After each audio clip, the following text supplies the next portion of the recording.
Hey guys, it's Greg. In this video I would like to share our thoughts about the Elder Scrolls by Cheap Theory Games. So when they announced that they are going to make this game, I was obsessed since day one, and I am super excited that the game is already here. I think that was the most anticipated title ever when it comes to board games, so I am super excited that I already had a chance to play it, to finish the campaign, and now we can share our thoughts about this game. So if you want to check what do we think about the Elder Scrolls, just check out the rest of this video. Let's start with the most simple and shorter part. As is typical for Cheap Theory games, the components are top tier. We got standard chips, neoprene mats, a card organizer for in-game cards, a lot of dice and even plastic trays used for game saves. Everything is of the highest quality, adorned with stunning artwork that immediately transports us into the world of Elder Scrolls. No complaints, no disappointments, no shortcuts, no compromises. The Elder Scrolls Betrayal of the Second Era lets you create any character, literally. The designers included a tutorial that introduces game mechanics and is even narrative driven, clearly inspired by the traditional beginnings of Elder Scrolls video games. We wake up in a cell where we create our basic character. Then comes a tutorial battle. Depending on how we perform and what objectives we complete, we unlock different achievements. This, in turn, unlocks specific classes, skills and more. It's a nice touch that eases you into the mechanics without throwing you into the deep end. In subsequent games, you can create your character freely according to the rules, and character creation itself, it's phenomenal. There are races, classes, combat skill, passive abilities, social, acrobatic and magical skills. The list goes on and on. Starting with the basics. Characters use core stats: health, stamina, magicka, combat and cooldown.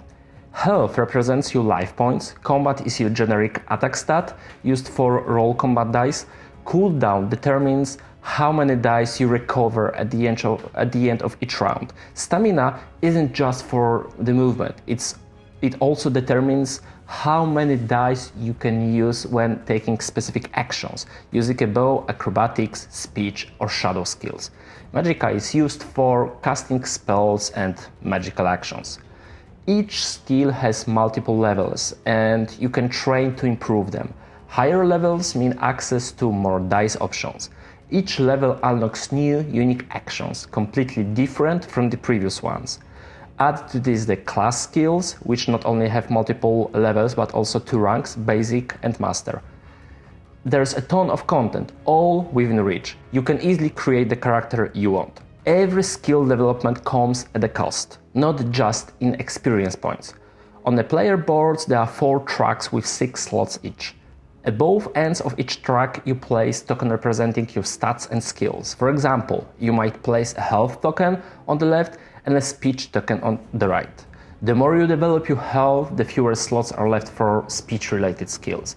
It's entirely up to you which stats you enhance at the cost of the others. The game is divided into multiple acts.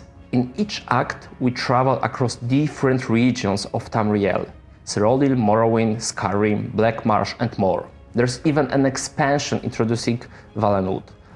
Each region features its own unique enemies, events, quests and world map. Yes, each region has its special mechanic that changes how the game plays, and it's massive. Everything is accessible and you can visit regions in any order. It's an incredible sandbox experience, rarely seen in board games. And now for the most powerful element.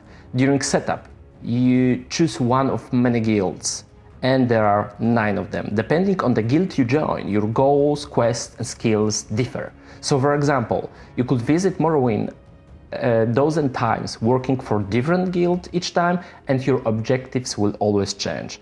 Each game is time limited. You must complete your guild quest within a set number of rounds. And in the meantime, do whatever you want. Travel, fight, complete side quests, explore dungeons, navigate procedurally generated mazes, and collect crystals. There is a lot to do. Exploring the world is simple. You travel across the world map from point to point. You can visit cities, peaceful event locations, or combat zones. There are also unstable locations where you never know what awaits. For each event type, there's a dedicated card deck. Some cards are universal, others are specific to the region you're in, and you shuffle both into the appropriate encounter deck. Simple and effective. Combat in Elder Scrolls is like Too Many Bones on steroids. There are dedicated encounter maps and dungeons. Enemies are randomly drawn and placed in designed positions. You roll the dice, use appropriate skills, and try to mitigate unlucky rolls. At the end of your turn, your used dice go to the cooldown track, where they must remain for a certain amount of rounds before they return to your pool. Additionally, fatigue dice can also be placed on the cooldown track. They don't do anything but clog the slots, slowing down how quickly you recover the dice. It's also worth noting that at the start of each round, you must choose your combat stance. What does it mean? If you choose defense, you may only roll defense dice and accumulate shields. If you choose magic attack, you can only use magical skills and items. The same applies to melee and ranged attacks. It's a simple system, but it's brilliant.